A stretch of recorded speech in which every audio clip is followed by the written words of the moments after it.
the Honourable Member for St. George South. I'm very happy at his presence with us this morning with his new neighbour.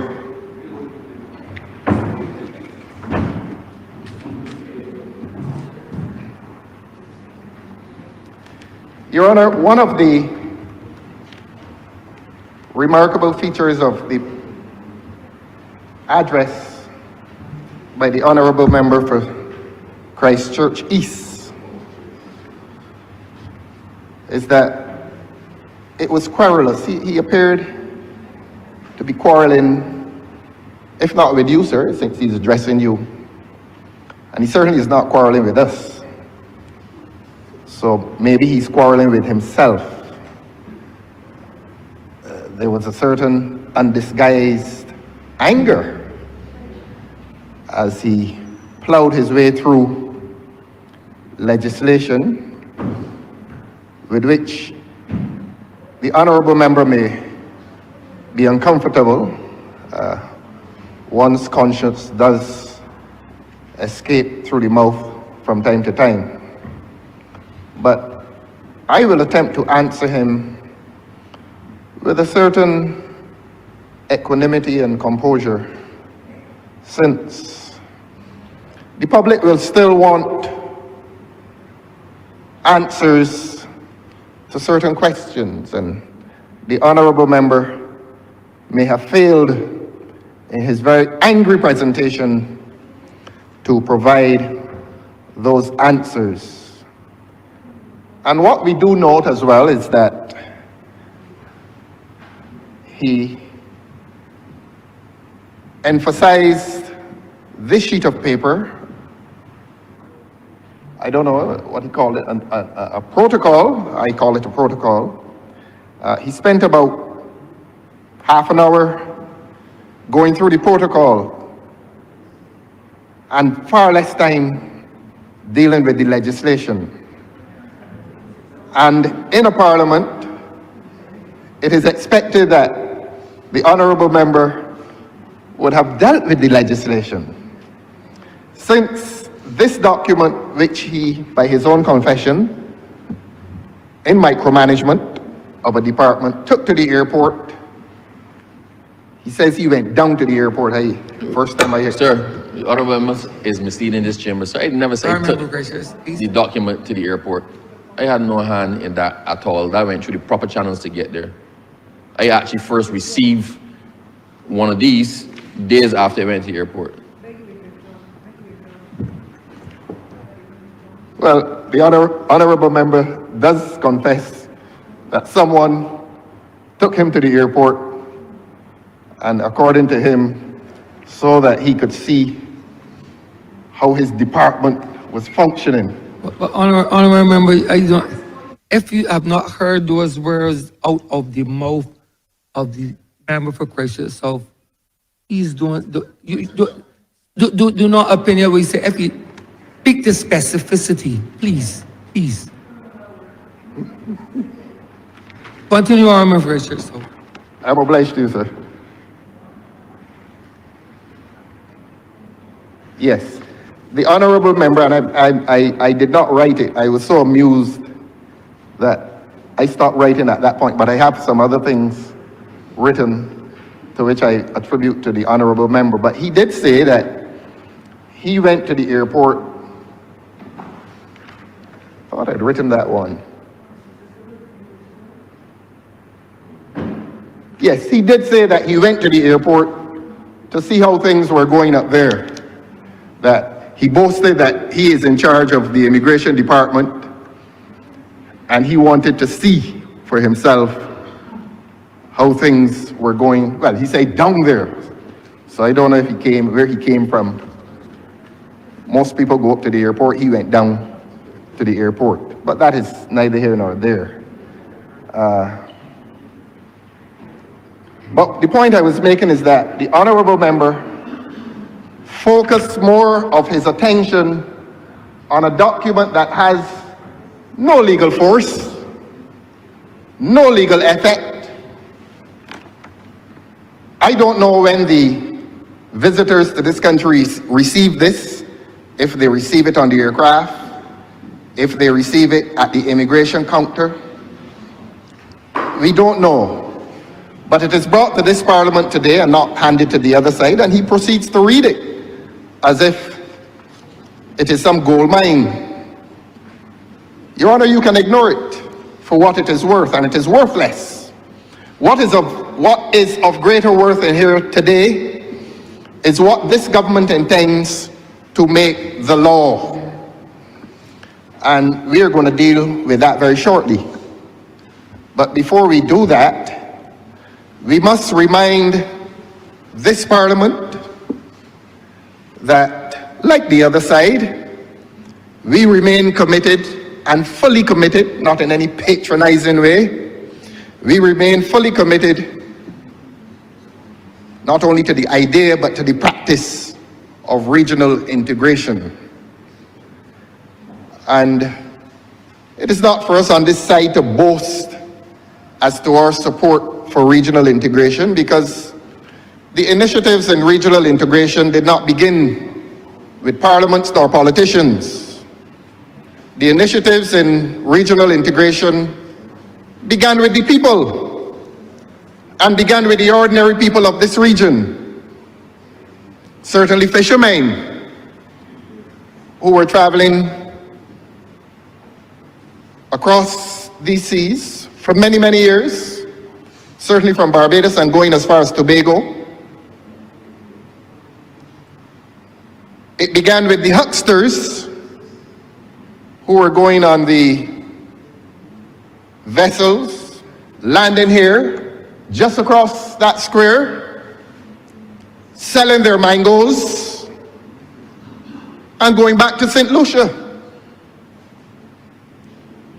That is where the initiatives, the exercises, the efforts in regional integration began. Regional integration began with the people. And that would have motivated the statement by the well-known Jamaican political economist, Professor George Beckford, when he said that the people of the Caribbean have long been integrated. It is only the politicians who don't know it. So that when we come here today and we engage or hear the sanctimony of regional integration, the ideals of regional integration and what we are doing for regional integration, that did not begin with any politician, and it certainly did not begin with the other side. And perhaps the other side needs to be reminded of this. And if the other side is heard to say that the high point of regional integration was the 1958 to 62 experiment, they are historically and philosophically in error. Of course, I concede that the other side did refer to cricket. And I will help him along that path. That long before the federal experiment, and we like to refer to it as an experiment, long before that experiment, there were others, non-politicians, who were along the path of integration. And in 1928, the West Indies cricket team played its first test. In 3 years' time, in 2028, we in this region will celebrate 100 years of cricket integration. And it is not only about cricket. The L.R. James reminds us, what do they know of cricket who only cricket know? And of course, he wants to tell us, and he wanted to tell us, that what occurred on the field is reflective of what occurs in the wider society. But let us not digress. Let us come back to the point that this government cannot be heard to take any credit for the regionalist movement, and that this legislation is not any high water mark in the regionalist initiative. Now, I pause again because I heard a noise. And I will remind you, Your Honor, that there is a rule in the standing orders against interruptions while a speaker is on his feet. There may be no rule against. Honorable member, am I hearing you correctly? Am I hearing you correctly as it relates to interruptions, honorable member? You're actually speaking to that? Continue, please. Please continue. Please continue. I thought that was, you want me to express judicial deafness. I don't believe it came from your mouth. Continue nonetheless, sir. You today, sir, hopefully will hear a debate that is, and I'm going to use a word that you used some time ago, that is civil. Because I think now, and I hope that you have reached the point as a speaker in which you wish to urge the members to rise to the occasion and to debate what is before the House, and not to treat the occasion of debate for personal assaults and personal invective. I do know that there are some persons who seem to have some difficulty speaking beyond 2 minutes unless they descend into personal invective and personal assault. If that is a deficit, that finds itself afflicting some members, well, let them keep quiet. Every week you come to this chamber, and you try to pursue a debate based on what is before the House. Some, and I am myself not going to use invective, but some honorable member, and more than one, tries to engage the discussion, and when those individuals become intellectually and academically tired, it then becomes an occasion for personal assault, personal abuse, invective. Let them keep quiet today. Let them keep quiet while they're sitting, and if they stand and try to contribute to a discussion that requires some intellectual and academic and philosophical import, when they find themselves fatigued, please, Your Honor, let them sit. Look, this place, and I'm very serious about this. And I'm going to look at the wall when I say it, because those who the cap fits, let him wear it. But honorable member, you spoke of being civil. I'm looking at the wall, sir. And you are accustomed in this chamber of camaraderie. You are. You engage in camaraderie, honorable member, in this chamber. So you can continue, but you do not need to become affected by any side show that you hear. You understand what it is in this chamber. You have been a member since 2018. Right, and you know what happens. So continue, honorable member. You hear them already? Honorable member, that is your friend that you. Honorable member, that is the friend you speak to all the time. Honorable member. Oh, you heard it too, sir? No, honorable member, that is your friend that you speak to. You heard the discourtesy. That is your friend that you are very courteous to, who is also courteous to you. That is your friend. You make it known in this honorable chamber that is your friend. You give her kudos all of the time. You praise her in this chamber, honorable member. You sound jealous, sir. No, exactly. I am. Well, I'll praise you too. No, I don't need praising. She praises you, honorable member. That is your close friend.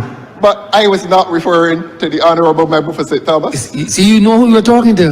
Imagine that. I know of whom I speak. When that honorable member rises to speak in here, I don't hear any personal invective. So this is a warning to them today, in the hearing of the public, and I'm not pointing at them. that when they are sent in here to curse people, whoever they are, when they are sent in here to curse people, they do more injury to their own personal, political, and professional reputations than they may be aware of. Let us have an uplifting debate today. And if at the end of my speech, and I give them my ear, and I hear one personal insult, I am going to do what I do every week. I am going to pack these bags and leave and let them speak into the air. This is a parliament.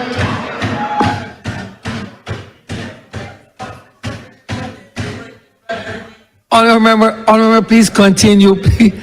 Honourable member, please continue.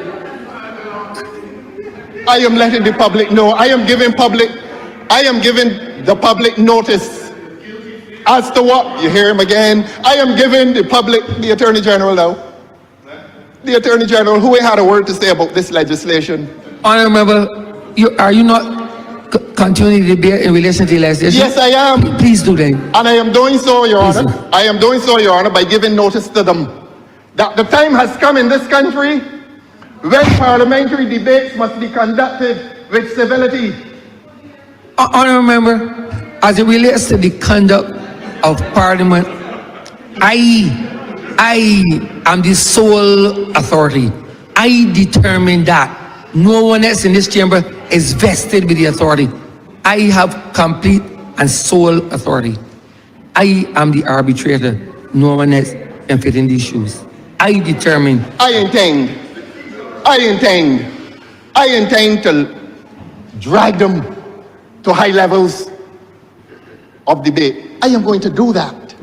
And I want them to understand that when I finish my disquisition on this bill today, that if they have an answer to what I have said, let it relate itself to the content of the bill. Good. It's just a warning.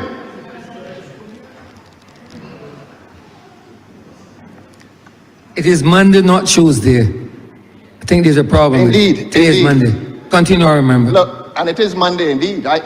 Normally we come here on Tuesdays. But I was told that we are here today because we are trying to accommodate ministerial travel. Honourable member, please continue. That is not a secret. The public must understand why we are here today. And we are here today to accommodate ministerial travel. Every week,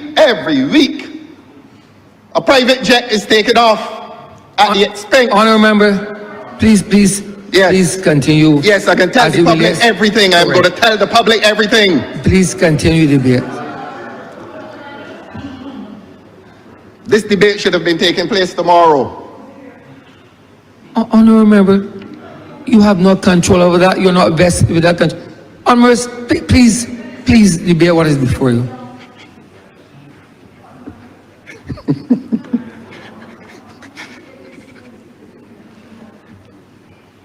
Let us come back to the debate, sir. And I recognize that we should have been here tomorrow, but they dragged the government here today because somebody has another excursion at public expense.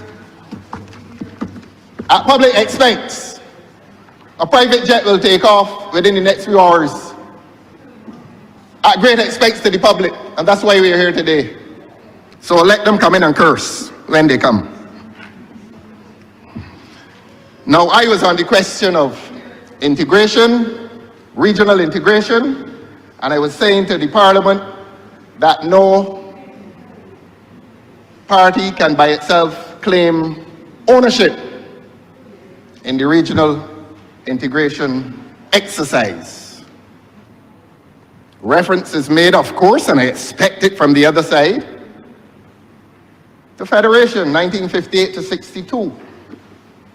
And if the students, the young students of history must know that what we call an experiment was flawed and destined for failure because it was a political institution without a material or economic base, and therefore it was always destined to fail. And that is why it was so easy for the two major actors in Caribbean integration to first remove themselves, Jamaica and Trinidad. And how history seems to repeat itself. Because two conspicuous absentees from this arrangement today are Jamaica and Trinidad.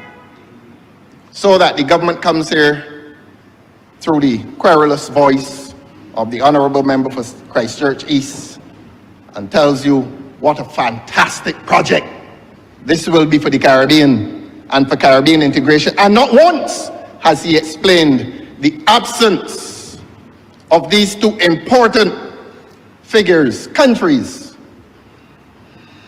in the exercise of regionalism.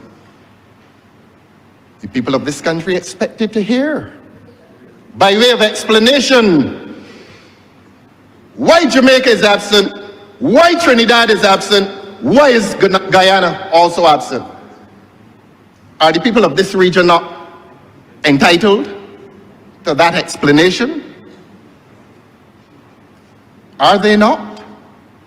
You cannot discuss CARIFTA and then CARICOM and the Caribbean single market and economy unless you discuss those three countries. In addition to Barbados, who were at the foundation of the modern regional institutional arrangement. I say institutional arrangement because my reference is obviously to CARIFTA, CARICOM. And not a word from this government. Not a word. The people of Barbados are entitled to an explanation as to why this movement, or rather, I correct myself, as to whether this movement lacks its credibility for the absence of those three important countries. Why are they absent? No explanation. What we do know is that Guyana has just had an election, Jamaica has just had an election, and Trinidad has just had an election.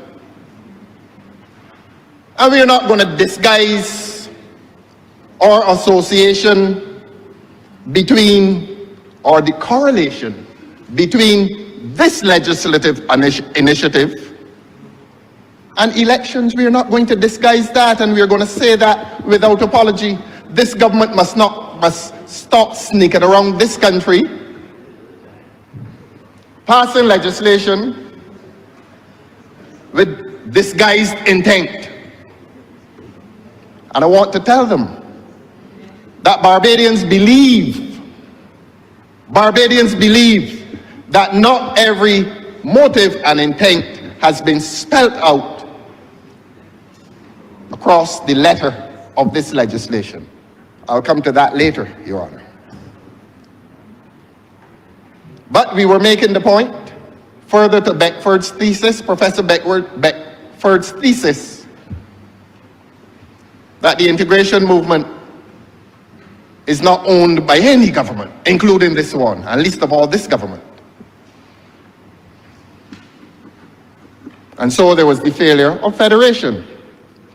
And recognizing visionary leaders in the late 60s, recognizing the failure of that movement and the reason for the failure of that movement, agreed, including Trinidad and Jamaica. Interestingly enough, the two who pulled out of federation, they joined together and agreed on CARIFTA, Caribbean Free Trade Association. The emphasis then was on economics, trade. And that became CARICOM, which became the single market and economy, because they recognized that the basis of any regionalist movement should relate itself to the economy, which is what the fishermen were doing, which is what the hucksters were doing. Not superimposing on a society a parliament without teeth, and that is not to offend the federal parliament. That is an objective critique of the federal parliament, which, as I said before, and it is my thesis, it was destined for failure because of that fundamental flaw in its structure. It was a political institution without an economic foundation.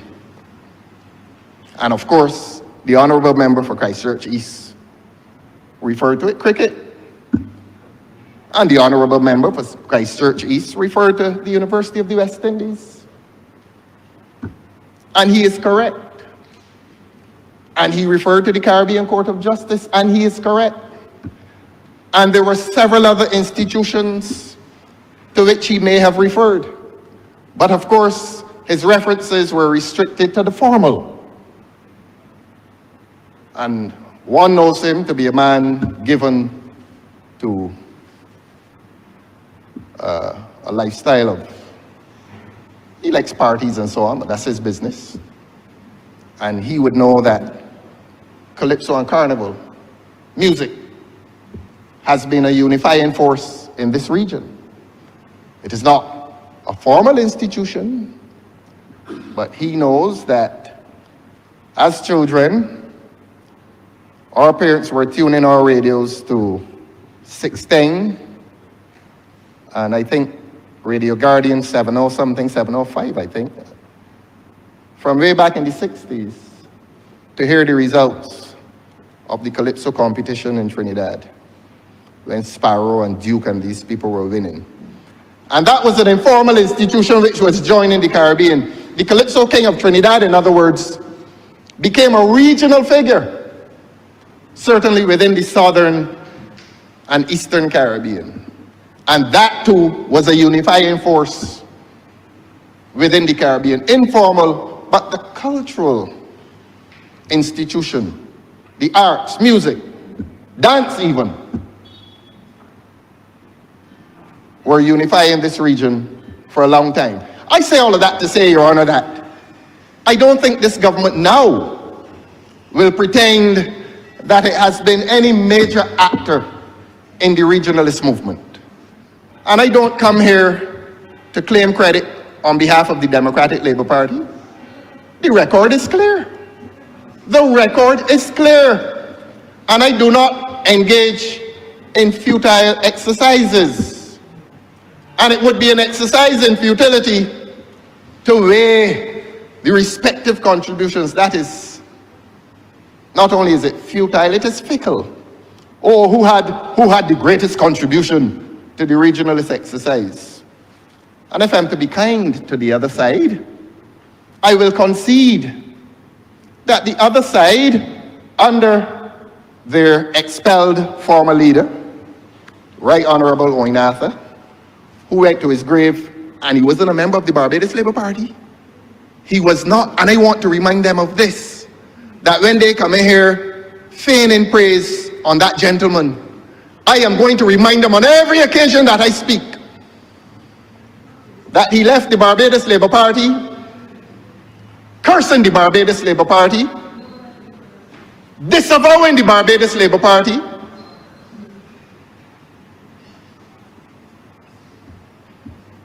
I wouldn't go any further on that. But his establishment, or his initiative in the establishment of the Caribbean Court of Justice, has done so much for the institution of law in the Caribbean. I don't think non-lawyers really appreciate the magnitude of the contribution of the Caribbean Court of Justice to law and justice in the Caribbean. I can tell you, Your Honor, and you know this, that several appellants could not have found the doorstep of an appellate court beyond our local court of appeal were it not for the Caribbean Court of Justice. A lot of men up there in St. Philip at Dodds would either be on death row or facing indefinite stays in a prison without access to a court, an appellate court beyond the local court of appeal. In other words, access to the Privy Council in England was prohibitive. Somebody asked me a few years ago, you ever went to the Privy Council in England? And when I said no, they seemed to think that it was a badge of dishonor. My badge of honor is that I participated in a double appellate system that was local, that was Caribbean, and that offered the opportunity for the poorest man in this country and in this region to find appellate recourse at the very highest level, and at a level that was equivalent and in some cases superior to the Privy Council in Britain. And I will say this without offending anyone, but it was known that Privy Council decisions coming from the Commonwealth were written over a few pages, and the Caribbean Court of Justice, you could get decisions written over 100 pages. Is it proper then for me to say that the Caribbean Court of Justice was taking appellants from the Caribbean a lot more seriously than the Privy Council in England was taking them? Is it unfair for me to say that? Is it improper for me to say that? That is an objective legal opinion based on the jurisprudence that I have read and in which I have participated. The point is, Your Honor, whoever opened that Caribbean Court of Justice has done this Caribbean a great deal of good. Whoever opened that University of the West Indies, which sent most of us here, did an exceptionally good job for this region. And so it is no occasion for partisan glories, and I think the Honourable Member for Christchurch East himself recognized this. This is no occasion for partisan glories. What this becomes, though, sir, is an opportunity for us to make inquiry into what comes before this Parliament today, and to ask ourselves the question, is this genuinely integrationist, or is there another motive? Am I going to be insulted today for saying that? And I promise them again, if I hear one insult, I am going through that door. I am not putting up with any more foolishness in here. I am.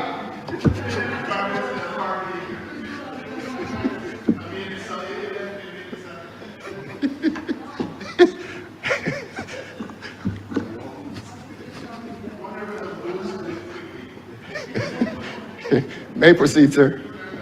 Honorable, I have not stopped you. You have not stopped. You sat down.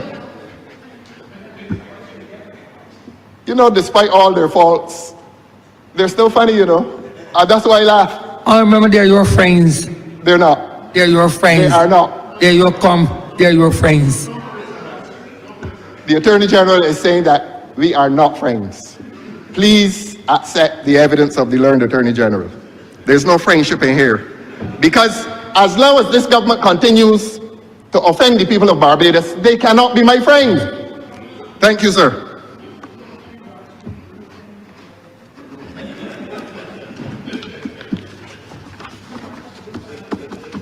That is your friend. That is your friend. I come now. I think we may have reached agreement that the regionalist exercise, or no party can claim exclusive ownership in the regionalist exercise. If I continue with that, sir, much of what I say will become cliched. So we will depart from that and come to the substance of this legislation.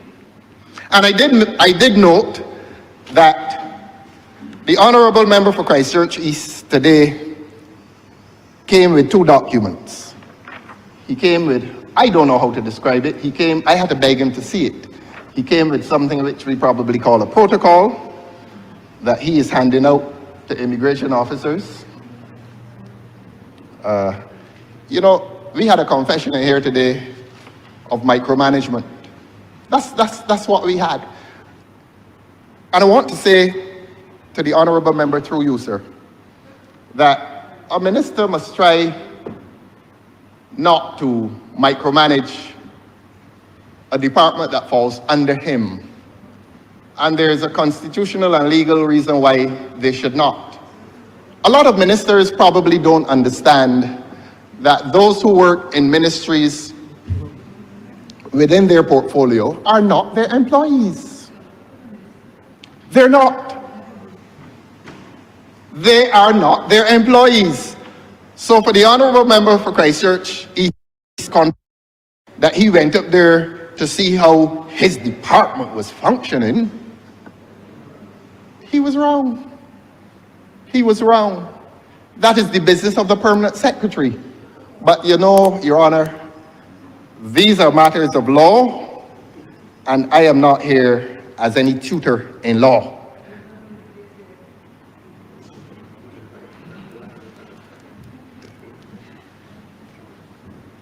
I remember sometimes they cannot help you. I try. I don't need any help, sir. That is your friend.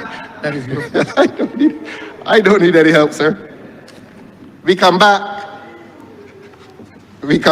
to the presentation of the honorable member for Christchurch East, and we are grateful to him for having provided not only the context, but the reason for this legislation. And he began by saying, we are facing a population crisis.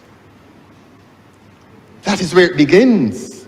So the public of Barbados, the people of Barbados are hearing that we need floods of people to come in here because our population is too small, so bring them. We are facing a population crisis, and I quote him further, everybody accepts that there's a crisis. The question is, what do we do about it? And the government's answer to this assertion that we have a population crisis is to bring people in here. And I'm going to say what the Act says that immigration officers should do, because I rather think that the honorable member for Christchurch East may have misinterpreted, if not misled, this chamber as to the role of the immigration officers, but I'll come to that. Now, when that becomes the justification for this scheme, bringing people because we have a population crisis, the honorable member for Christchurch East may want to retract or to express regret, if he is so contrite, for the statement that he made in advance of October 1st. And I'll come to October 1st again shortly. Interviewed by a very perspicacious media to explain this scheme between four countries, Barbados, Belize, St. Vincent, and Dominica, the honorable member, and I will not let him forget this, and he can rise to his feet if I am misquoting him, he said to the media, and it was broadcast to the world, that the young university graduates, if they can't find work here, let them go. Let them go and look for work in St. Vincent, Dominica, or Belize. You can get vexed, honorable member for St. Thomas, but look, Your Honor, he said that. This is a gentleman, and I insist that he's a gentleman. Honorable member for... The honorable member is misleading the chamber. If the honorable, sorry, that's the point of order. If the honorable member wishes to quote me, let him quote. I'm not going to give him my words. Let him quote me exactly. I assure you, that was not what I said. Okay. If he's quoting me, sir, let him quote. All right. I will try to summarize what the honorable member is reported to have said to the media. I cannot give a precise quote, but the honorable member has gone on record as saying to the young people of this country between the ages of 18 and 25 of tertiary and high secondary education, and by high secondary I mean fifth form and up. If you can't find a job in this country, leave. If it sounds callous, Sir. Honorable member. Sir. Hold on.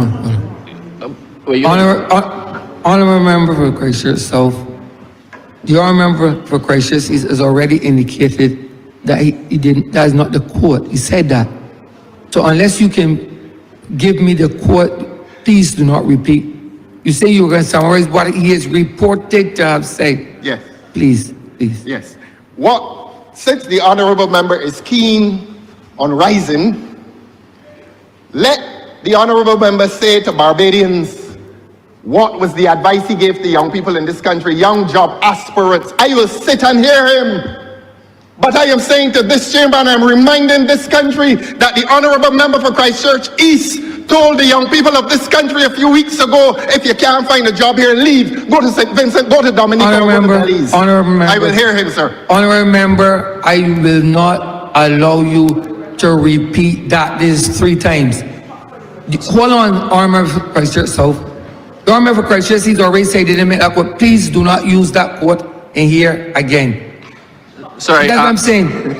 I asked her to be struck from the record, sir. If he repeats it again, I ask him to leave the chamber. Your Honor. No, please, because it's 3 times. If you do not have the quote, do not repeat it. You do not have the quote. If you can get a record of the transcript, you're free to so do. I remember, you know the law. You want a cat reporter? If you want the record, get the record. Do not misquote.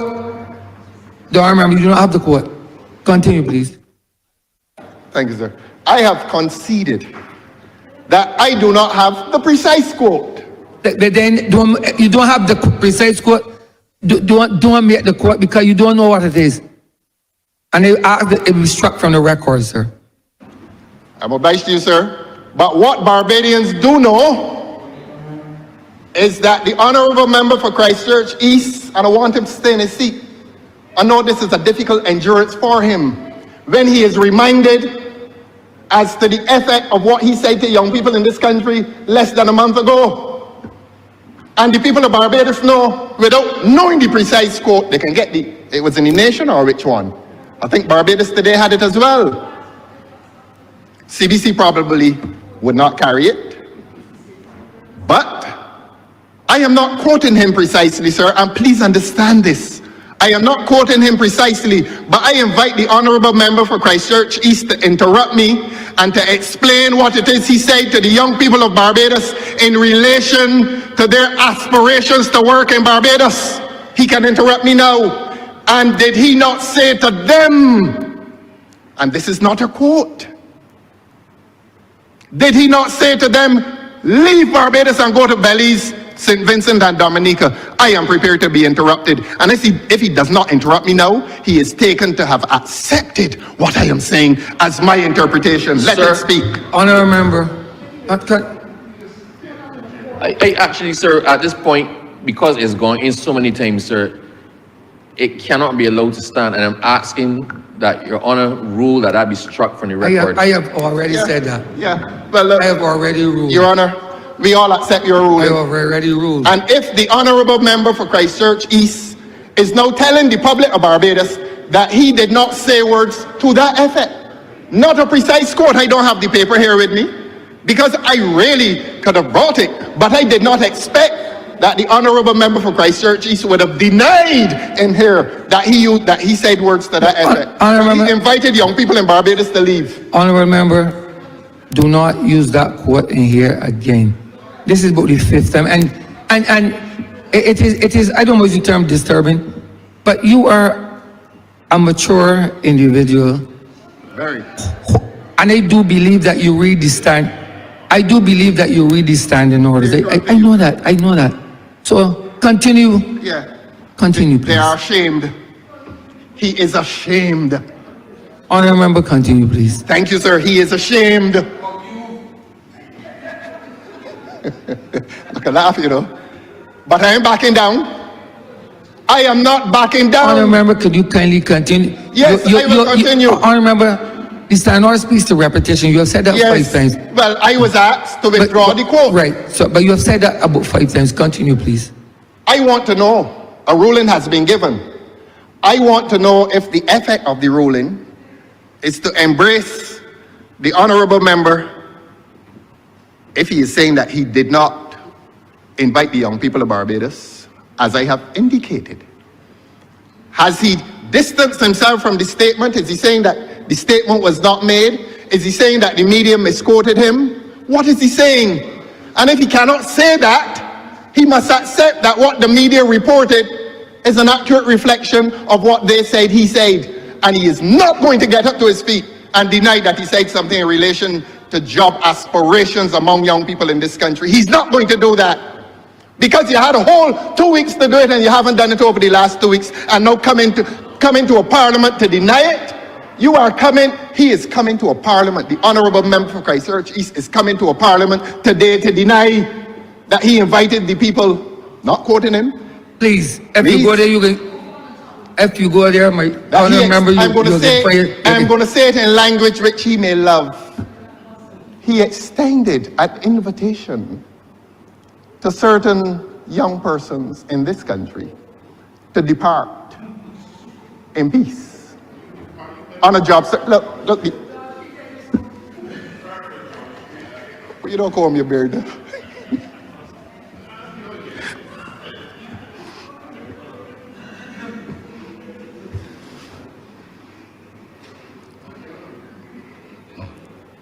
And that relates itself. You have accused me, sir, of having said it 5 times. I've not accused you. I've told you. You've told me I said it 5 times. Not accused you at all.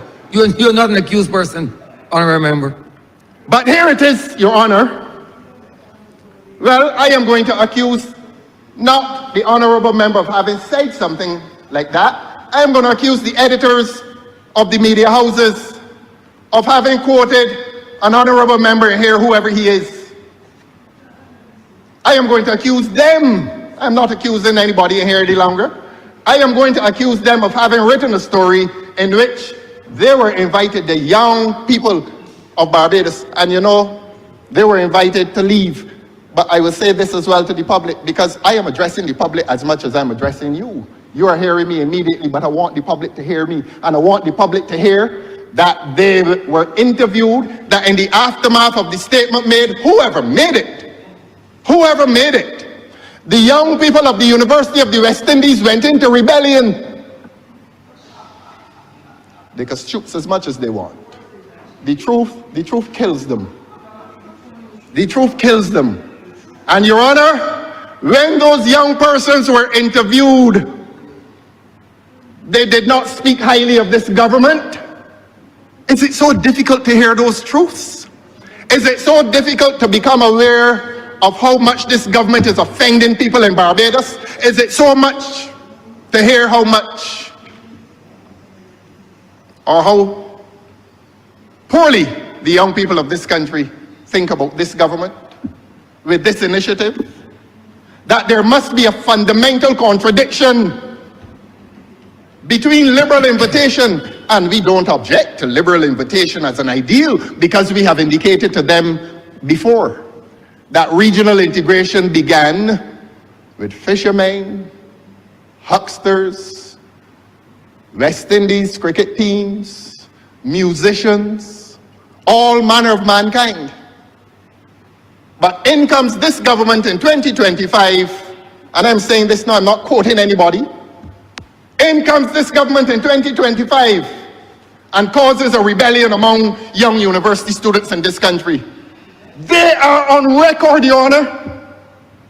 They are on record as having disavowed this government for banishing them from this country. If you want a job, go somewhere else. I ain't quoting a fella. I am not quoting a fella, and I will not be interrupted by noisy people who cannot get up and pilot the legislation properly, but when they're sitting trying to interrupt me, you come in here and try to pilot the honourable member, couldn't speak about it. Honourable member, the honourable member for St. Joseph could not get the wiretapping legislation. Honourable member, but honourable member, you do not even want to sit and listen. Honourable member, you are not allowed to refer to honourable members as you or he. Honourable member, it will not be tolerated under my watch. Continue. They're lively today. They're lively today. They can't take any criticism. They want me to come in here and agree with what they do. Well, I'm a madman. Honourable member, continue, please. Thank you, sir.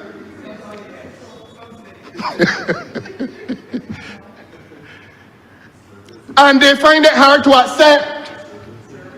They find it hard to accept that 100% of young people at the University of the West Indies who were interviewed despise this government for what this government is doing to them. That this government is failing to provide a foundation of employment for the young people in this country, for the young people of the University of the West Indies and the Barbados Community College. And they are ashamed. They are ashamed, and justifiably ashamed. Thank you very much.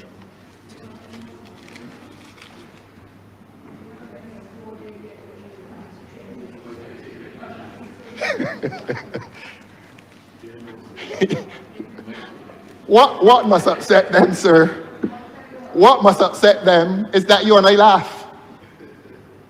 And you and I are not distracted by the jokes. You and I laugh, but are coming back. I'm coming back to tell the honorable member of Christchurch East, who brought a bill in here today, that the people of Barbados and the young people of Barbados are expressing disavowal, not of regional integration, but they're expressing disavowal of the intent to banish them to other countries. That while this government is coming here saying that there's a population crisis and there are needs for people here, the same government is expressing a desire to expel our young people. I say so. Object to that. I say that this government, by its words and actions, is on the cusp of expulsion of young talent.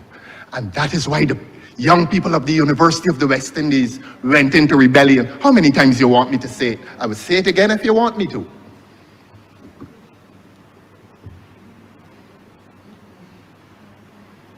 Now I'm going to come to another point of the honorable member's speech.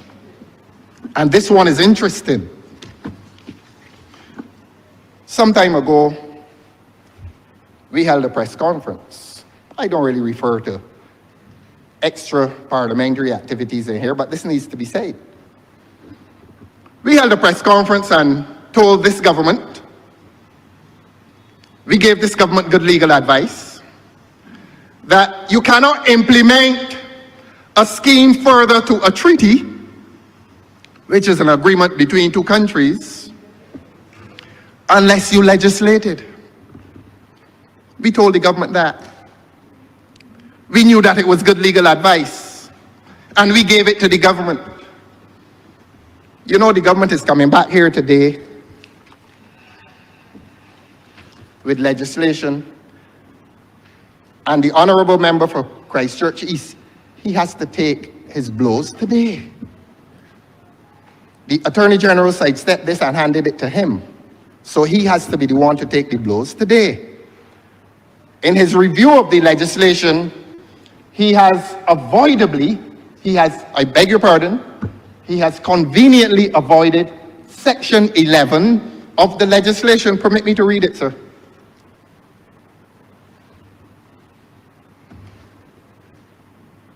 Permit me to read it, sir.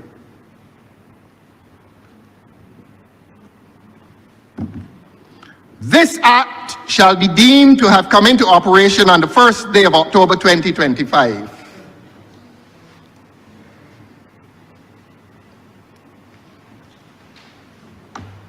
With respect, sir, the honorable member is misleading the chamber. We can call for the record. I specifically, when I went through the various clauses, ended with that one. Clause 11 provides for the bill once passed to be deemed to come into operation on the 1st of October 2025. You can call for the record. There was no avoidance of anything. If the member is at a loss as to what to say, then you should just stop and let's go to lunch. Yes. You want lunch? I'm not surprised you want lunch.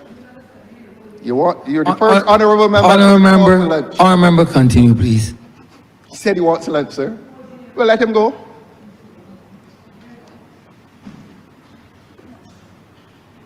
He may have quoted it, and I should properly accuse him of not having explained to this chamber and to this country why this bill, which he hopes to become an act, will be retroactive. And it gives justification to the charge that we made. We told this government, we told this errant government, we told this error-prone government that you could not implement the terms of a treaty unless you had legislated. That is straight law. That is straight law. You cannot implement the terms of a treaty unless it becomes incorporated into local law. That is straight law for those of us who did international law.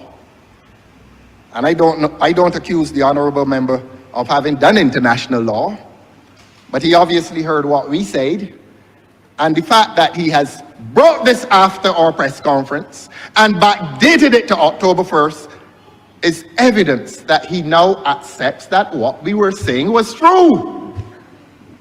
And that at this very moment, with the 10 or 11 people in Barbados, according to his reckoning, he also said today, in disappointment, I quoted him, "We are not getting any flood of people coming in." How disappointing. How disappointing for a government that was looking for large numbers to distribute them.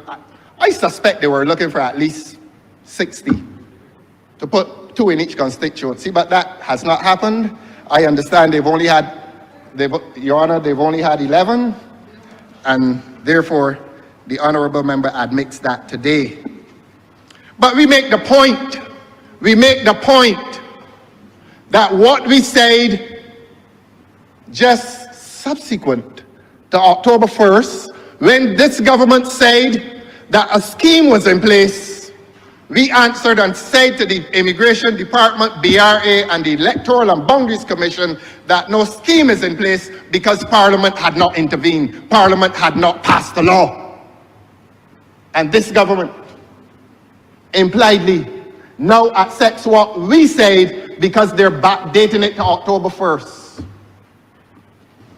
But of course, I quote the honorable member for Christchurch East, I beg your pardon, of having said today, and I quote, "We are correcting missteps, if there were any. We are putting wrong things right. We are putting all the ducks in a row." Much as it pains the honorable member to hear his own words thrown back at him, I am going to read it again. We are correcting missteps, if there were any. We are putting wrong things right. We are putting all the ducks in a row. Is that not a fair commentary as to how this government has been functioning here? Is this not reminiscent? Which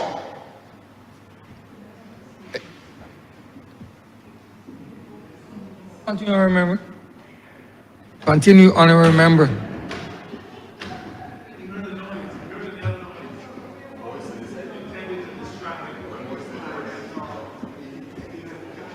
you don't hear a lot from that honorable member. Honorable member, continue, please. You don't hear a lot from that honorable member.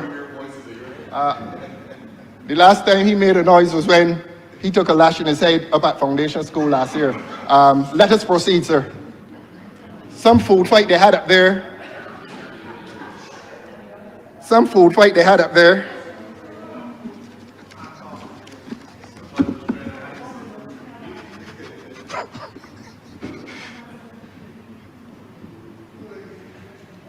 But I was saying, Your Honor, that statement, and I know the honorable member for Christchurch East is a little embarrassed now. I can see it on his face.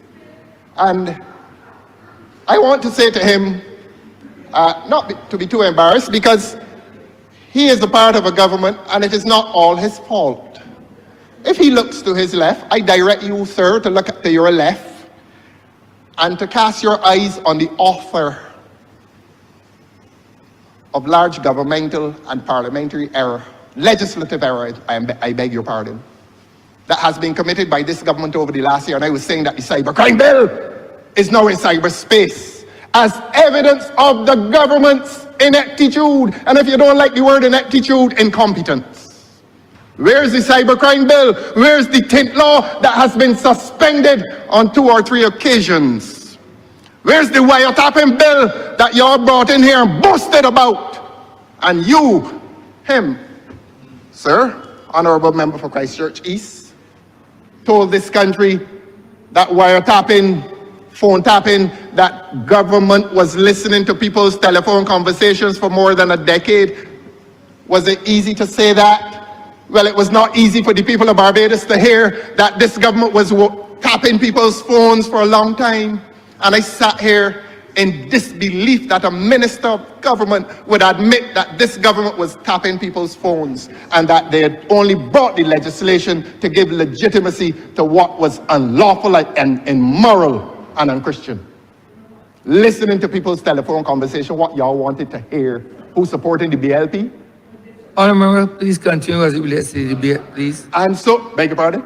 And so, Your Honor, when the honourable member says that this government is correcting missteps, when the honourable member concedes that this government has done a lot of wrong, not only legislative wrong, but immoral and legal wrong, and that today this law is coming, this act of parliament, this bill is coming to correct the wrong that was done. And the honourable member for Christchurch East Central must now be brought into a position in which he's admitting that what this government announced on October 1st was wrong. It was without a legislative foundation. And the honourable member for Christchurch East is so candid today to now admit that. And he admits that the reason for Section 11 of backdating this to October the 1st is a concession that his trip to the airport to micromanage the immigration department was a trip in futility. It was an errand that was farcical. It had no legal weight. His micromanagement of the immigration department was a legal error. And I say to you today, sir, that he has admitted that it was a legal error. This is not a government with any good record in legislation. Look at all the evidence. It is there. I went back to cybercrime. I went back to tint, with which this government is still threatening the people of Barbados. Tint legislation. What y'all trying to do? What is this government trying to do to the people of Barbados? Merely bringing legislation here as evidence of ineptitude, as evidence of their inability to run this country properly. And this legislation today is yet further evidence of this government's inability to run this country when they implement a system before legislation. It is as serious as that.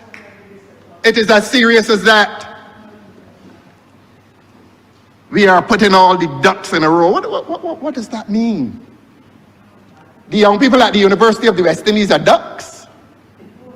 That y'all are putting in a row to shoot down their ambitions, their legitimate ambitions, when you admit that they can't find a job in this country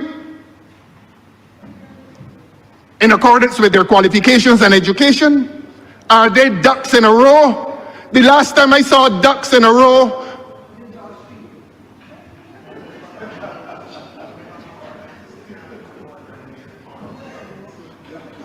somebody was handed a gun to shoot them down. To shoot them down. Your Honor, I am not being you find his voice again. I'm not being disturbed by the honourable member for St. Thomas. I would just like her to turn to her right and see how well behaved is the honourable member for St. George South, and to seek to emulate him.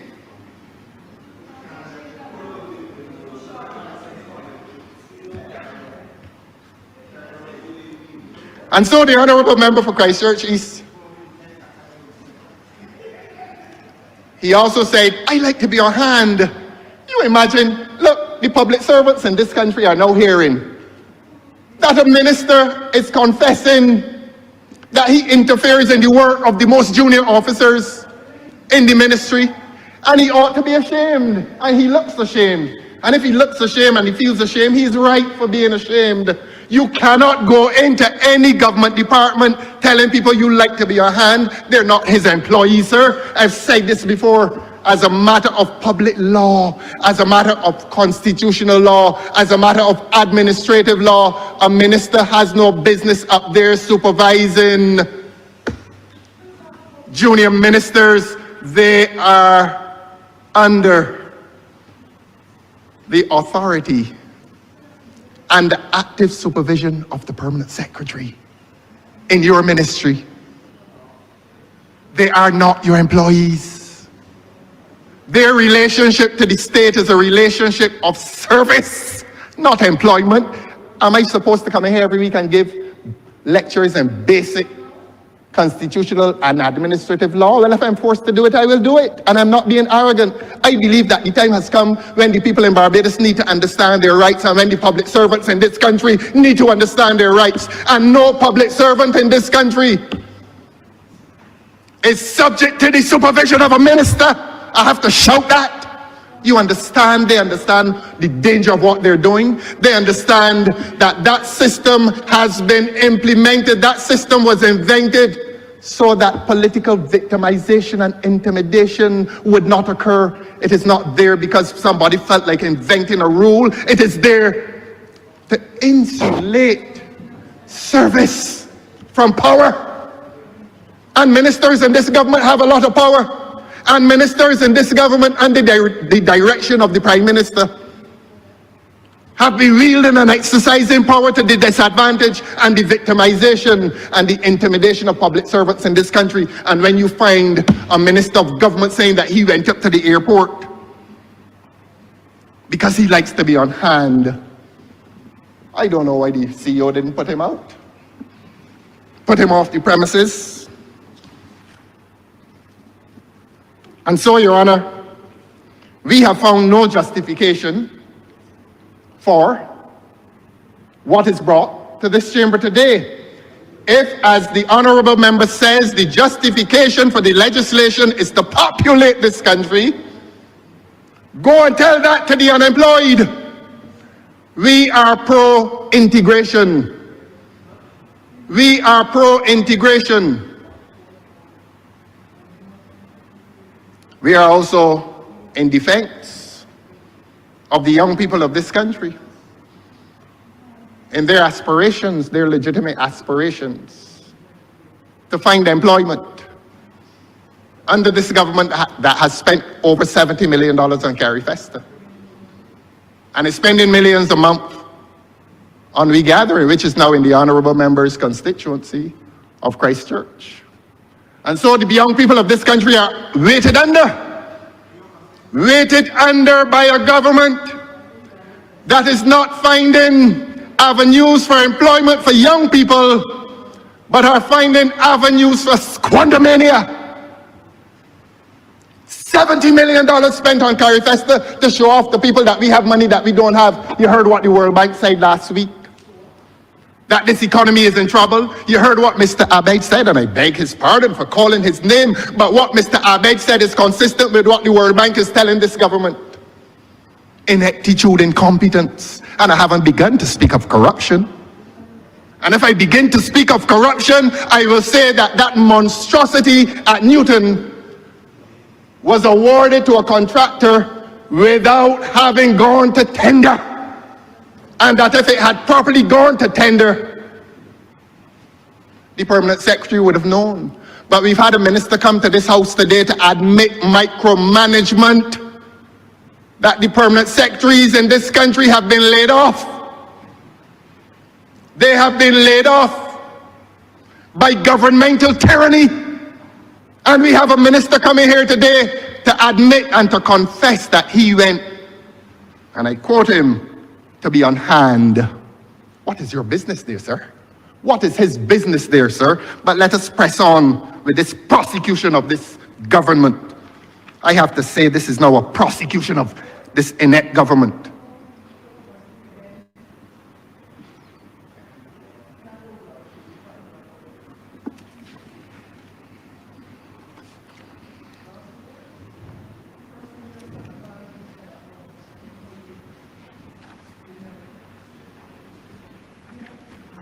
They're looking for people. They're looking for people. And if all the evidence is there, that you cannot genuinely be looking for people while our people at the University of the West Indies are expressing doubt that they can survive in this country. And in addition to that, I want to say, if this government is looking for people, talk to the nurses at the Queen Elizabeth Hospital, which is on the verge of collapse under this government. When the nurses are taking home $2,400 a month, and several of them have applied to leave this country, the brain drain is well underway under this government. Well underway. $2,400 a month, and several have applied to enter the United States of America. Yes, drink some water.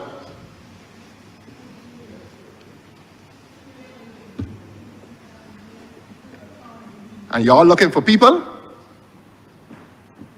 And the nurses about to leave this country?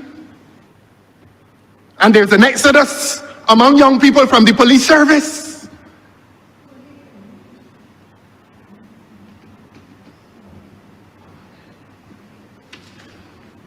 I find this government guilty. The people of this country find this government guilty of all manner of infractions, and I'm not going to list all of them today. And that is why legislation is not trusted.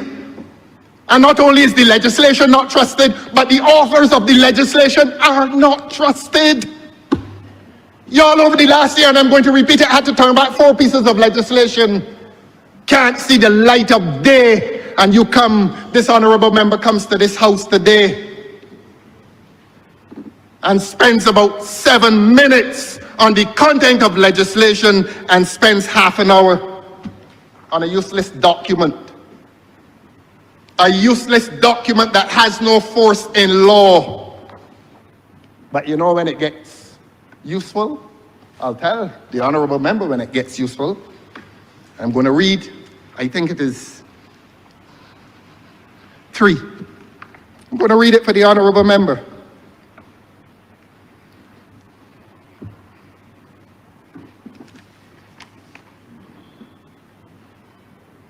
When the honorable member came to review the legislation, he said, and I quote, I'm not going to misquote the honorable member now, "If you cannot support yourself, the immigration officer can refuse you."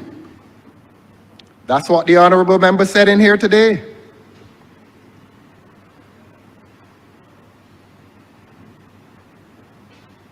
Number 3 says, and this is the note presumably to the arrivant, the visitor.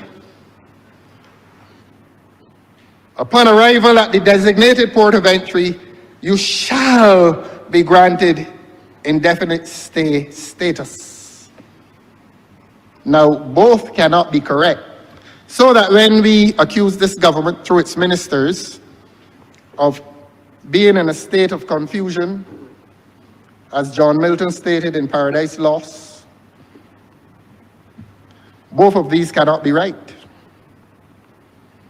Because the minister's assessment, analysis of Section 3 of the legislation is that the immigration officer can refuse you if you cannot support yourself.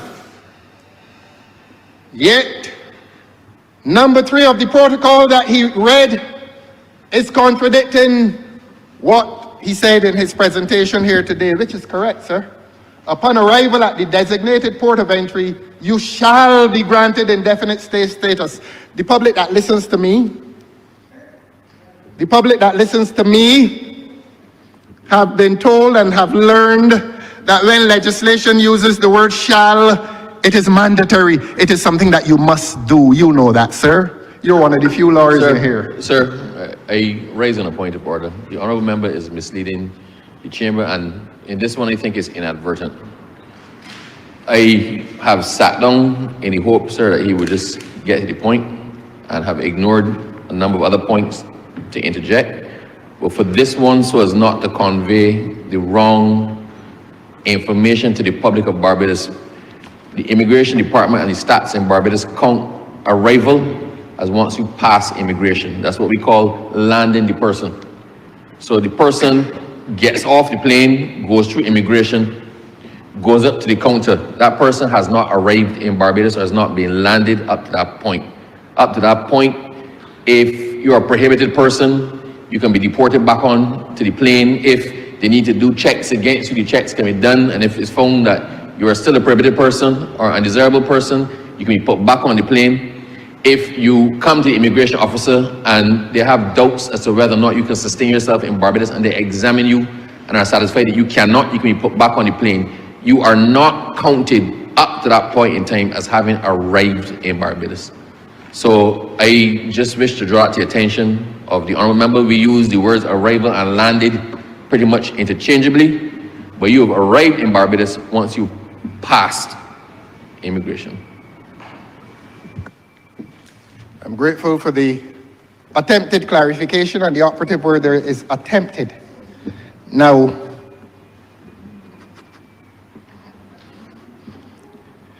Section 3, let us add to that attempt to clarify. Section 3 of the legislation reads as follows, Your Honor. Notwithstanding Section 13 of the Immigration Act, Cap 190, but subject to Section 8 of this Act, A, an immigration officer shall permit a freely moving community national to enter and remain in Barbados indefinitely. That expresses itself to have been made subject to Section 8. So therefore, we take the public to Section 8. Regulations. And Section 8 gives the minister, and I'm going to read it, the power to make regulations. The minister may make regulations for giving effect to this act. Have any regulations been made? And if they have been so made, why has this parliament been deprived of sight of those regulations? You're making them in secret. Where are they? If they are not brought to this house, they are not law. Are there any regulations? And if they exist, where are they? Why are they not with this house?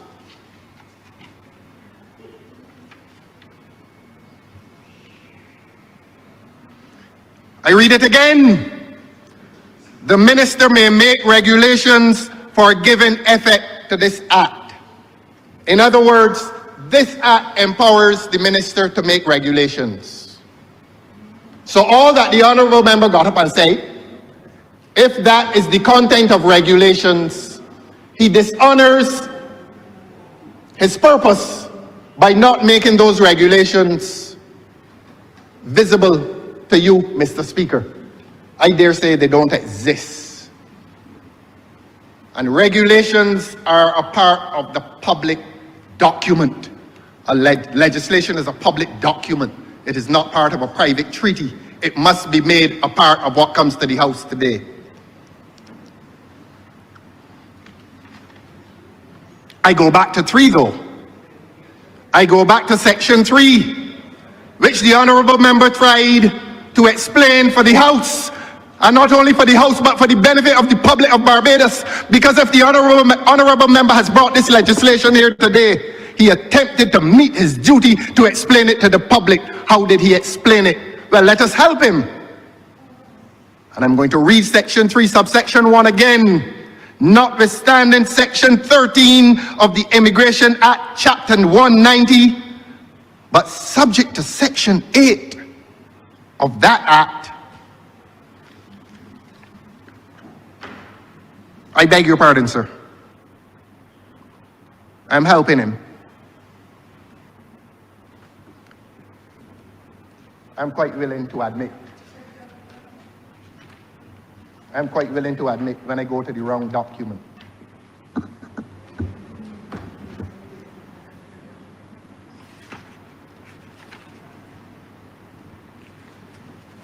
See, if he was following what I would have said, he would realize that I went to the wrong document. But he's not following, he's afraid.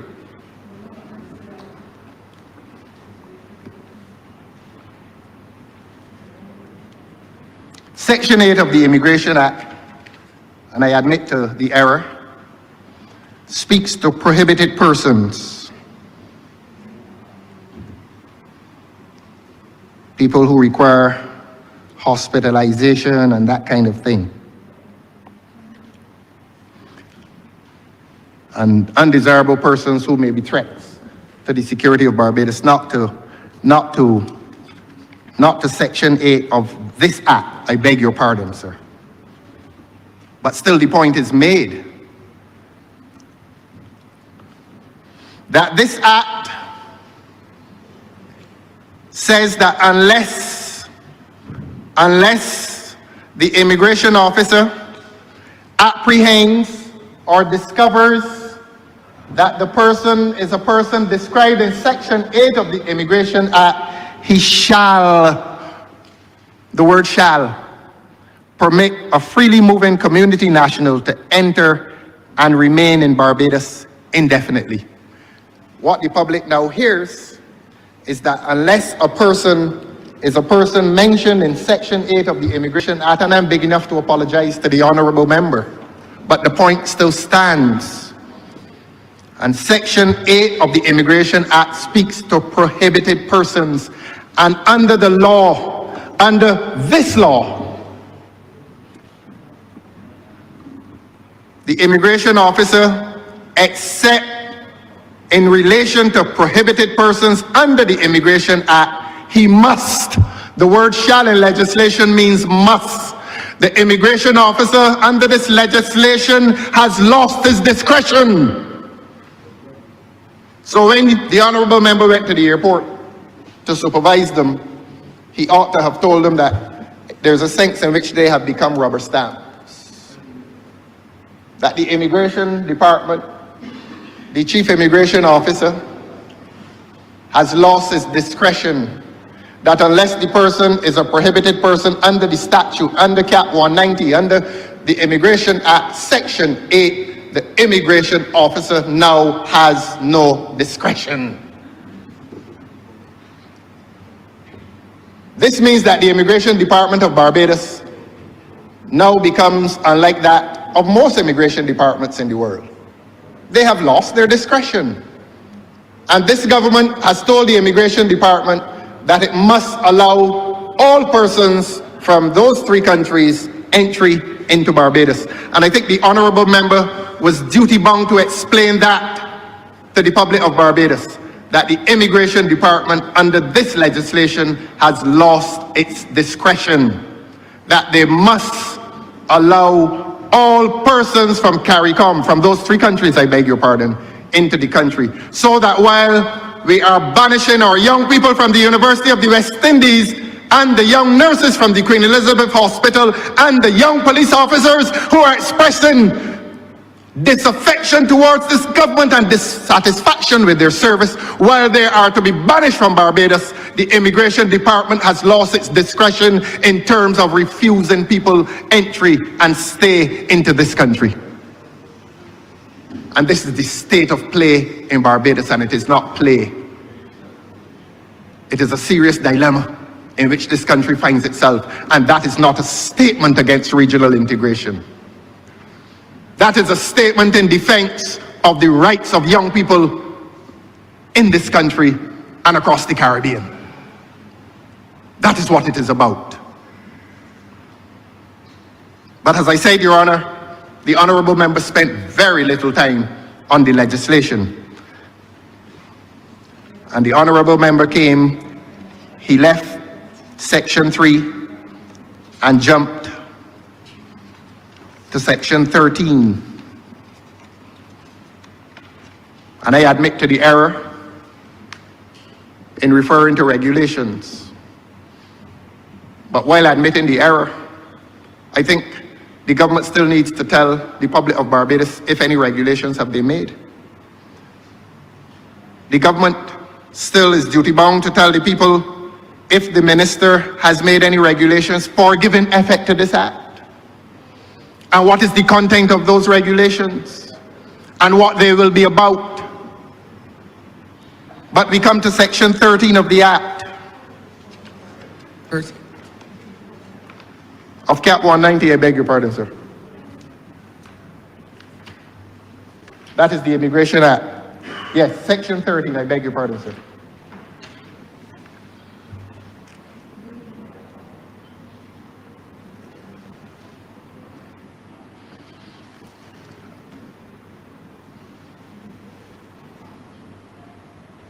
And that is the section under the Immigration Act that preserves, and I wouldn't call it discretion, because it defines those persons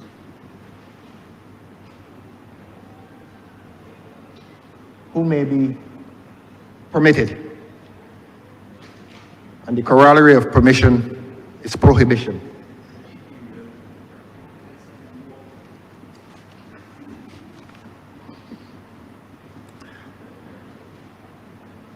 And that is where the Honorable Minister then, and I am responding to the Honorable Minister seriatim as he made the points, and that is to say chronologically, according to his speech. And we heard the lament, we are not getting any flood of people coming in. That was a lament that we heard here today. Clearly, the honorable member was expecting a flood of persons. And that is that the beginning of the failure of this project? We are not getting any flood of people coming in. And immediately after that, and I'm going to relate these two statements, the honorable member for Christchurch, he said, this government is doing well. We are on the right track. This government is doing well. We are on the right track. What did the World Bank say about this government last week? What did the World Bank say about the performance of this economy last week? If we are doing so well in this country, why did the World Bank say that this economy is slowing down and will get slower even over the next few years? That if there's any growth, it will diminish.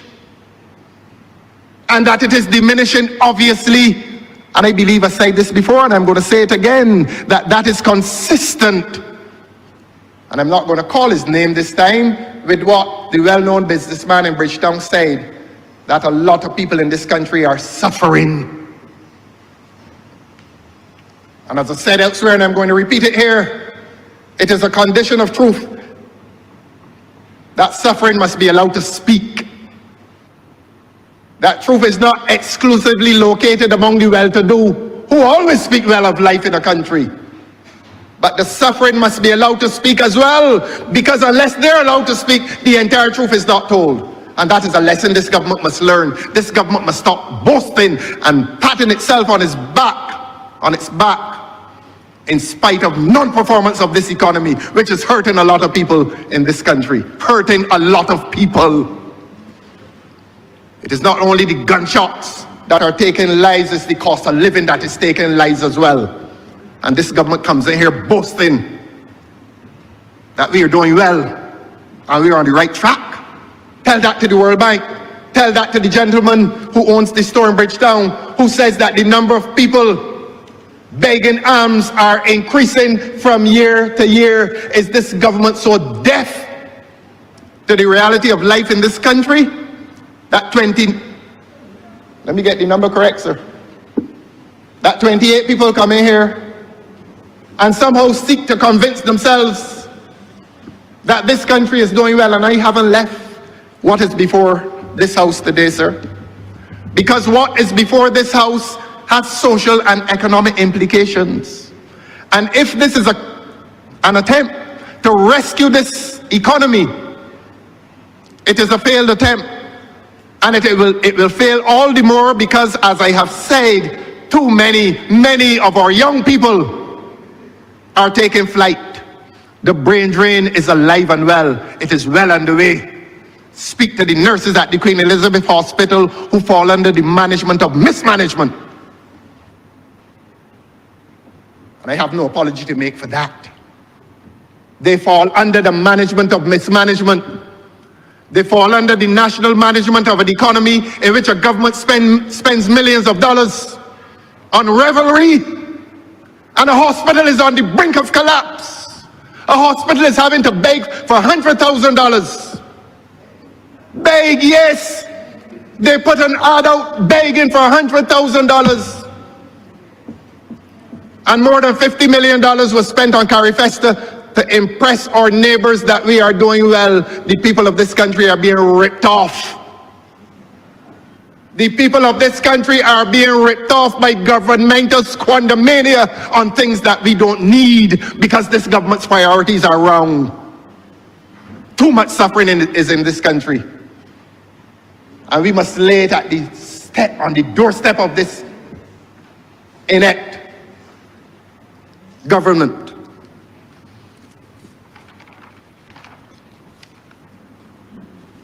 I come back to the legislation, Your Honor.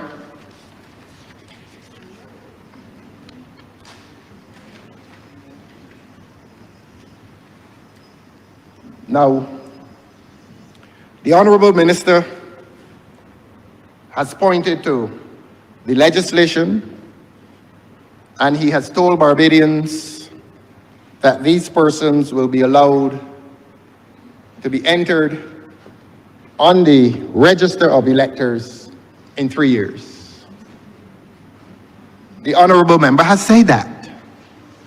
And that is an explanation for which the public was waiting for some time. And in the event that the public accepts that, and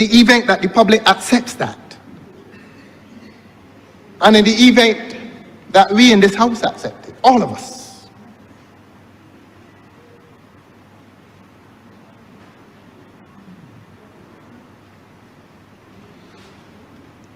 let us come to Section 9 of this legislation.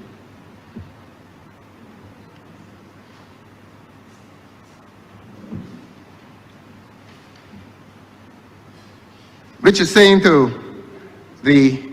and the legislation describes them, quote unquote, freely moving community national.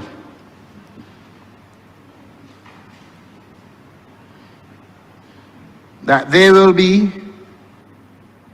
placed in accordance with the Representation of the People's Act on the voters list.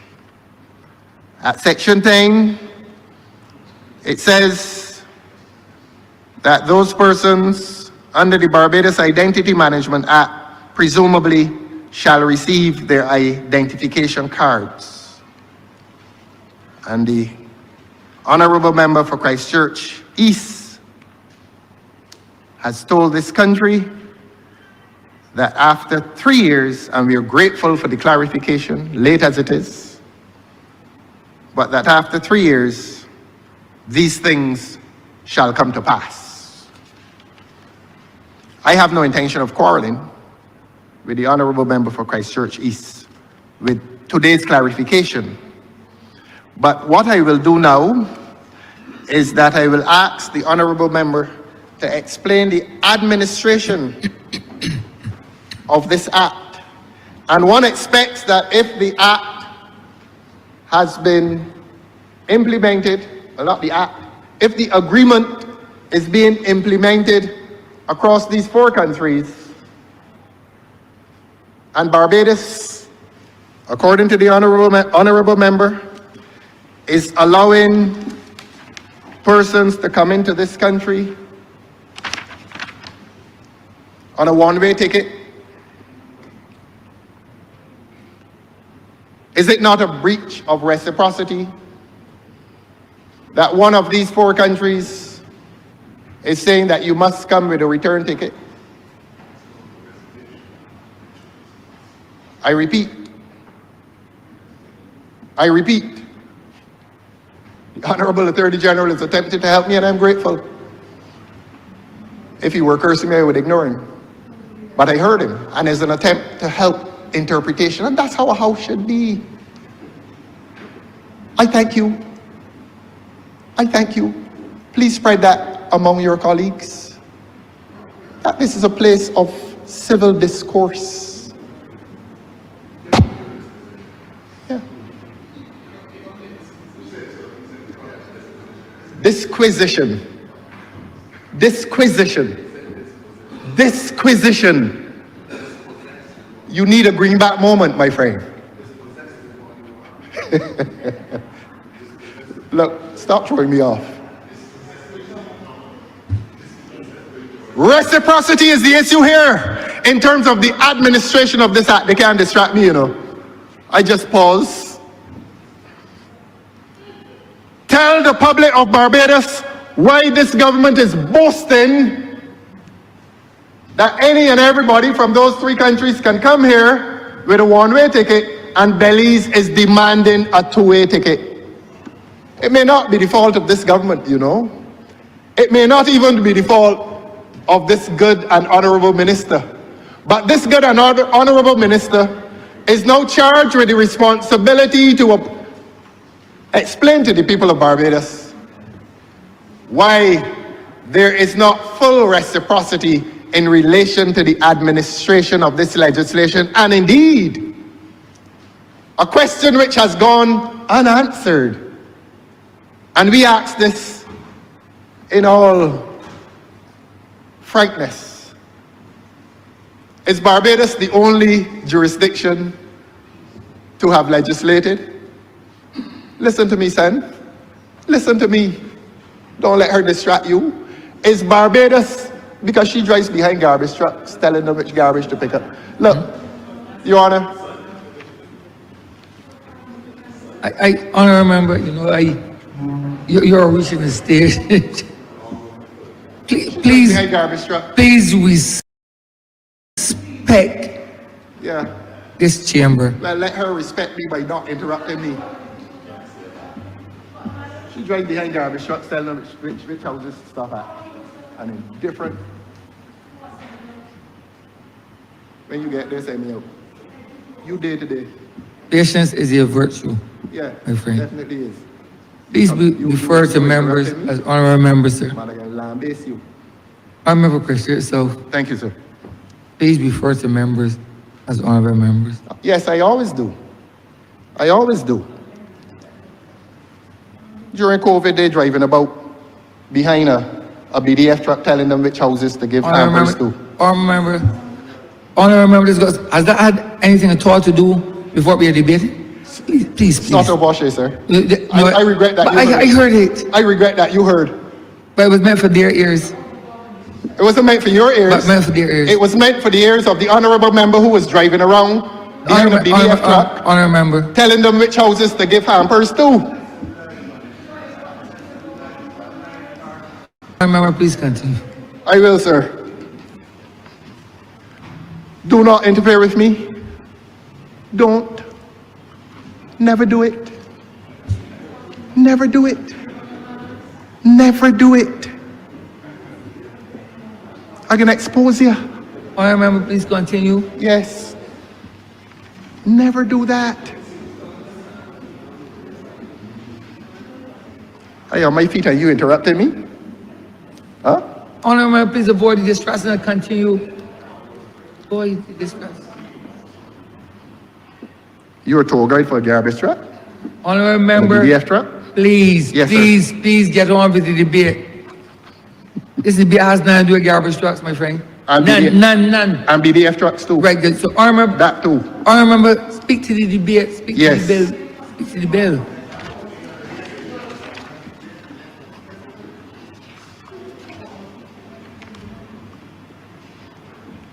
And so if there were fears as to this legislation relating itself to instant voting, the good and honorable member for Christchurch East has probably allayed those fears today. And the public is grateful to you. And he is so surprised to hear me say that.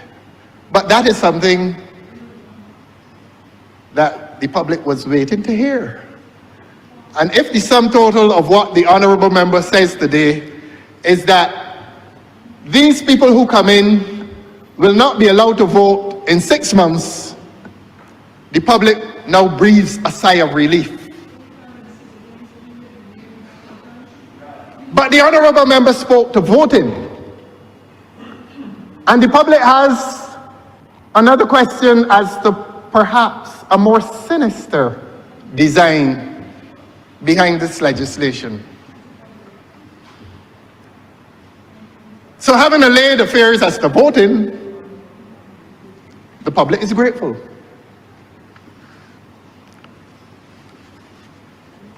While the fortunes of the government slip, the public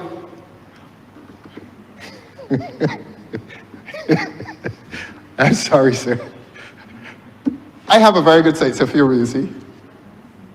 She's sitting next to a short man, you know, insulting him. You hear her, sir? But we are speaking about the fears that have been allayed. Now, there are other questions, and I'm entitled to ask those questions. And you see, while the public is out there whispering, I am duty-bound to come here and to speak in tones that will be heard, in decibels that will be heard by this government, without fear, and there's certainly no favor. But is there a hidden and sinister aspect to this legislation? And the public expected the minister to address the issue of citizenship that has been sold in certain other countries. I will save them, and I will not refer to the names of those other countries, but the Easterners. And when I speak of Easterners, I'm talking about Europe and Asia. I don't believe in the concept of the Far East, because I don't know where the Far East is far from, tell the truth. Nobody. There's nothing called the Far East. Everybody's located where they are. But if passports and citizenship have been sold to Easterners and persons not so far east in other CARICOM countries, some of which may be party to this agreement, which this government hopes to make legislation, will they be numbered among those CARICOM nationals who will come to Barbados and who must be given entry and indefinite stay, with the immigration department having lost its discretion to exclude them? That is what the public wanted to hear. And the minister's address this morning has been silent on that issue. Completely silent. And I am willing for a point of order to be made.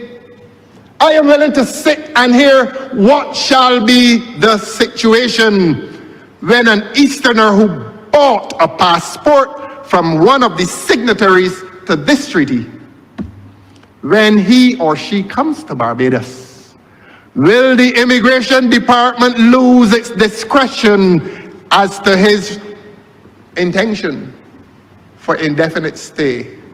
It is a question I ask, and the public of Barbados is entitled to an answer. I am willing to sit and hear the answer to that question. Because this arrangement may not only be about Caribbean integration, this arrangement may be about opening doors. The other country opened the front door. Is this legislation the opening of a back door into this country by persons who are only recently described as CARICOM nationals?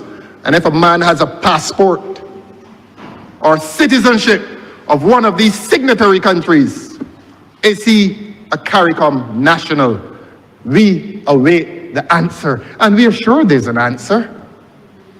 And we have made concessions as to the Honourable Minister's explanations, because this is a parliament, a place of speech, honest and candid speech, a place of truth.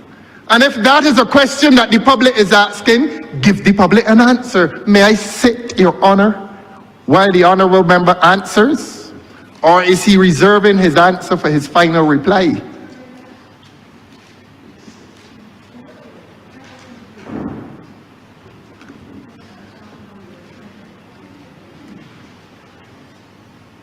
I apologize if I've upset the Honourable Member. If I've hurt the Honourable Member's feelings, I apologize. But all I'm asking for is an answer to a question that is being asked out there. And the question is this: is this arrangement exclusively for persons who are cultural Caribbean people? Or is it an arrangement that extends to persons who are now legally Caribbean people? And that's a legitimate question, you know. What is the answer? That is why I described the country that dared to pursue a scheme of citizenship by investment and now filters those persons through the back door of this country. I think that's a fair question. And I am mandated by a curious public to ask it. And it is not a question that should make the Honourable Member uncomfortable. It is a fair, reasonable question. And the public wants an answer. And I will say this as well, Your Honour, that if the scheme allows Easterners to come through Barbados' back door via the other country, what else does it facilitate? Because they say that in this politics, the conspiracy theorists will say, you know, all of them get in there and they're complicit in each other's wrongdoing or misdeeds. I am not. I ask the questions that are fairly and reasonably asked. And we know what I'm talking about. We know how that question is loaded. We know what is going on in this Caribbean space. We know, for example, that over 35,000 people are newly registered citizens of a certain country in this Caribbean, which is party to this arrangement. Is the back door of this country now open, and must I be afraid to ask this question? And must this government be afraid to answer it? Is this country now exposed to any or all of those 35,000 new citizens of that country, which is party to this arrangement? And if the answer is no, the Honourable Member for Christchurch East will say that the answer is no. If the answer is yes, well then the people of this country want to hear the truth. What is the truth, Minister? Through you, sir, what is the truth? But of course, the Honourable Member lamented, and I want to read the lament as was stated by the Honourable Member, that we are not getting any flood of people coming.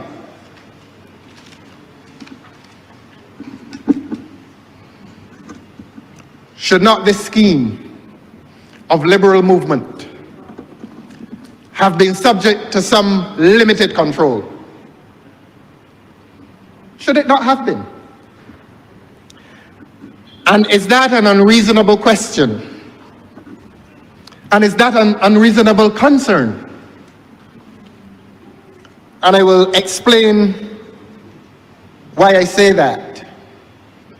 I had to explain recently what is the state And I did not explain then what is the nation state. Because we hear about the state, and then we hear about the nation state. And people are confused because sometimes they use the words nation and state synonymously. They're not synonymous. The nation is cultural. The state, of course, as I've explained recently, is that human community that exercises sovereign power within the geographical area. But the nation is about a homogeneous group of persons who are citizens of a geographical area. And they are citizens of this geographical Caribbean area.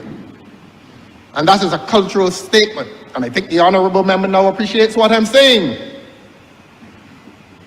And there's an aspect of this scheme that we expect as a priority will embrace persons who belong culturally to what we call this nation. I'm trying to make the point as diplomatically as I can.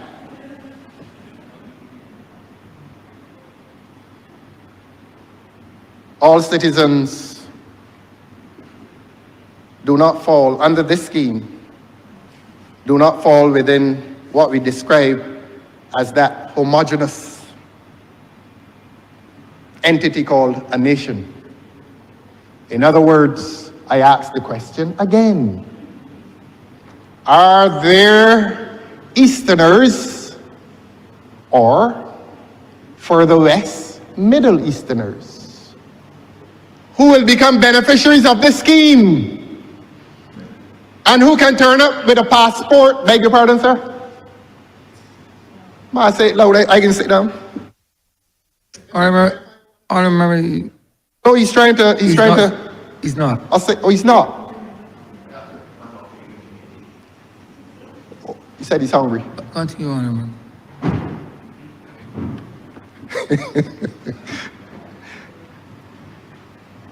You're bound to get a headache. You're giving this country a headache. Because the people in Barbados want to know, in short, how extensive is this scheme? And that's a legitimate question. In other words, is the scheme, while opening front doors in other countries, intended to open a large back door in this country, thereby devaluing the citizenship that existed in Barbados from 1966 to present? Not only were we constitutional and legal citizens, we were cultural citizens, members of a nation. Who could turn up at Toronto, New York, London, Paris, South America, with a highly valued passport that reflected the citizenship of this country? Will this scheme expose the citizenship of this country? The idea of citizenship, the idea of Barbadian citizenship. Will this country expose the idea and the reality of Barbadian citizenship to devaluation based on the extension of citizenship to persons who are not culturally nationals of this region? We in this Barbados, who are regionalists, look forward to the day when it comes that there will be a united Caribbean, a United States of the Caribbean. And that is what I believe all parties in this country stand for. I don't think there's any divide in terms of Caribbean integration. I hope not. And it is the dream of all regionalists that we shall become the United States of the Caribbean, from the north down to the south, being Guyana. But there's a possibility that a noble scheme can be corrupted by transactional arrangements done not for love of country, done not for love of region, but done for the facilitation of something called money, the movement of money. Must I be afraid to say that? And if this government is afraid to admit that that may be one of the hazards of this scheme, then this government is betraying the interests of the people of this country. That what looks pretty on its face, what looks like another pretty scheme in regionalism, is exposed to corruption by persons who are only interested in finding havens for large amounts of money. And that is called sale. That is called sale of a country. That is called sale of pride. That is called sale of love of country. And will this scheme, operating as it is between 4 countries, only 4 countries, is that scheme a part of a larger scheme that allows the Caribbean space, and certainly in this case 4 Caribbean spaces, to be exploited by persons who have no cultural tie to this region, who have no love for this region, nor for its individual countries, whose histories separate them from the struggles of Caribbean life. And I think this government is called upon to answer that question, and answer the question it must. That is my final appeal to the minister. I wish that the honourable member for Christchurch East would have spent rather more time on the legislation and less time on a protocol that was taken to the airport, a useless protocol that says nothing. It has no, as I said before, no legal force. It is of no legal effect. It is useless.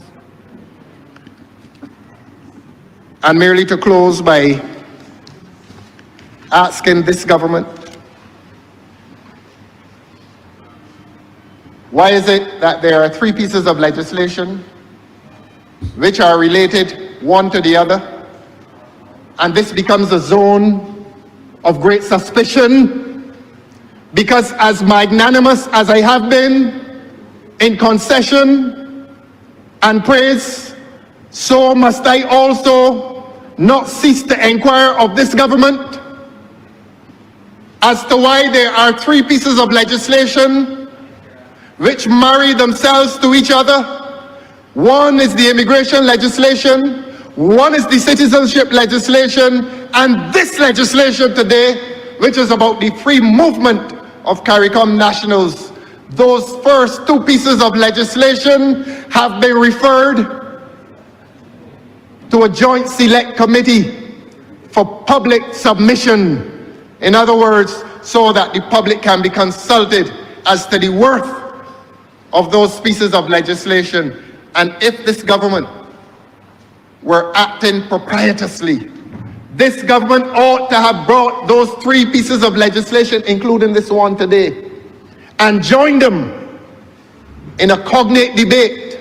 But for some reason, this government has separated today's legislation from those 2 pieces of legislation, which have gone to the Joint Select Committee to be further sent to the public. And I repeat, Your Honor, that these 3 pieces of legislation touch and concern similar interests. Why is today's legislation being separated from those 2? What is so different, what is so special about this legislation that it is separated from the other 2? Is the answer blowing in the wind? Is not the public entitled to become suspicious? And I asked again, on this basis, that these 3 pieces of legislation touch and concern the same broad issue of immigration, of citizenship and of free movement into Barbados. This one, which will be retroactively applied to October the 1st, is being treated differently from the other two in a situation in which they ought to have been a cognate debate, and for the public I explained that all three ought to have been debated together. This rush job, this disturbance of the Chief Parliamentary Council to rush legislation here today, to facilitate a scheme in relation to which there are too many unanswered questions, including the questions I've asked before. Why, government? Why is this one being treated differently? Why is this one rushed to this parliament today and backdated to October 1st? What is so important? What is so hasty about this one? What is within the nature of this one that brings it to this parliament today, Monday? They couldn't even wait until Tuesday, or that's to accommodate the flight of the jet tomorrow, the private jet. Tell the public, government, what is so different about this one. Tell the public, government, why it had to come in October. Tell the public, government, why it could not wait, why it could not be suspended with the immigration and citizenship legislation. Tell the public, government, and tell them the truth. Okay. No, I'm stopping. I'll let them get lunch. I'll let them get lunch.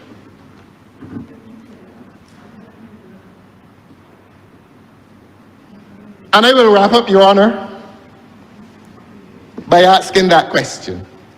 And that will be my final question. And the answer, the only answer I can give, is that the content and the purpose of this legislation leaves too much suspicion among the people of this country. And there's some member on that side who will rise after I sit and explain to the people of Barbados why this one has been extracted from among the three and given the special treatment of priority. That is the question that remains. But I will say this as a constitutional lawyer. I will say this as a constitutional lawyer, that the Constitution of this country still is responsible for the definition of citizenship. And you can do all you wish, unless reference is made to the Constitution in relation to citizenship within this 9 pages of haste. This little dagger that is stabbing at the very heart of democracy in Barbados. At the end of the day, unless this bill speaks to constitutional amendment, which it does not, the definition of citizenship within the Constitution remains undisturbed. Let your lawyers tell you that this legislation standing by itself, even standing in association with the Representation of the People's Act and the Barbados Identity Management Act, still, it does not alter citizenship and the rights in relation to citizenship.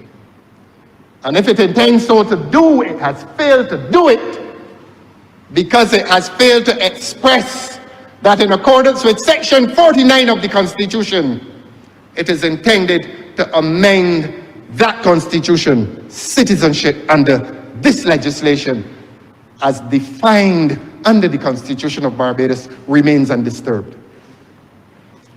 And if you intend to extend the definition of citizenship, please, I advise you, make reference to the Constitution of Barbados. Because there's only one section that precedes the section on citizenship in the Constitution. And that section is section 1, which speaks about the supremacy of the Constitution, which says that any law that is passed that is not in accordance with the Constitution is void. That is what you call the supremacy of the Constitution. And this legislation that has come here today has expressed no amendment of the Constitution. And it therefore cannot amend section 2 of the Constitution, which defines citizenship. That is a free lesson in constitutional law. So that if this government has intended today, by this legislation, to change the laws in relation to citizenship, it has failed to do so. It has failed to do so. That fundamental definition resides within the four walls of the Constitution, except that there is some extension within other legislation, the citizenship legislation. But as I said, that citizenship legislation in its new form has gone to a select committee. And therefore, it is incumbent upon me to make the point again, that if that has gone to a select committee, why not this one? And impels the question, why has this one been done with this haste? What is the hidden purpose? What is the hidden aspect? What is it that makes this so important to be done retroactively to October the 1st? What is it? Those are legitimate questions that we have asked, and we are seeking answers from this delinquent government. Your Honor, I'm grateful for the time that you've extended to me. I'm obliged, sir. Honorable Leader, Government Business. Thank you, Mr. Speaker. I therefore beg to move the suspension of the House until 2:55 p.m. Order. What? 55 p.m. Question is that this honorable chamber be suspended until 2:55 p.m. All those honorable members in favor, please say aye. Those against, please say no. Me think the ayes have it. This honorable chamber stands suspended until 2:55 p.m.